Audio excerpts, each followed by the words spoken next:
Well, welcome to Atheism to the Cross. Again, my name is Steve Brucker, and I'd like to take you through part 2. But before we go forward in my spiritual walk, I would like to look backwards at a couple incidences that really reveal how my spiritual growth went.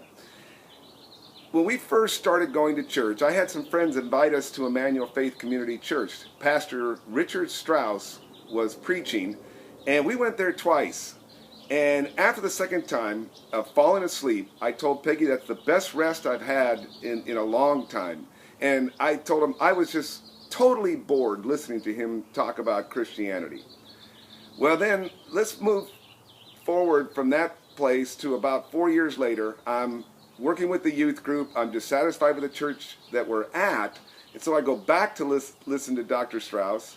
And now I'm into taking notes, and I take notes like crazy, page after page. But each time I had my shoulders were tightening up, and my neck was sore, and I had a headache. And I told Peggy after the third time, I said, we're not going back. Because that man, Dr. Richard Strauss, is calling me a sinner, and I am not a sinner. And so we didn't go back for a few years. And the funny thing is that after Jesus Christ convicted me of my sin, that I was a sinner and that I did need forgiveness, we returned to Emmanuel Faith and attended there for over 20 years. Just incredible how God moved over that time period. The next big event was after I come to know Christ, we attend a Christian conference center called Forest Home. And in that conference center, they had a breakout session that I attended. In this breakout session, this young man taught that the Bible is reliable, historically reliable. There's evidence for that. Jesus is fully God, fully man, and that there is evidence for the resurrection. Well, this was revolutionary.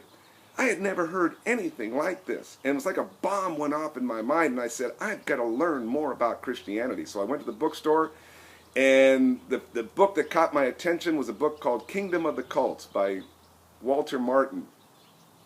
And after reading that book, I began to understand what other religions, other beliefs, what they believed, and I learned more about what I believed. And from that, I began to get into conversations. And at first, I did terrible. I made many mistakes, didn't know exactly what I believed. I was learning as I was doing, especially did poorly with the Jehovah's Witnesses that came to my door. They just beat me up on a regular basis. In fact, I was so nervous I would hold my Bible like this, and I just couldn't handle the pressure. Well, eventually, over time, I got better and better. And I started becoming much more successful because I understood more what I believed and how to present that truth to others. Then, I was a teacher, but I didn't know I had a spiritual gift of teaching, and I found that out, and I began to teach classes at church on how to share your faith, understanding what you believe, why you believe it.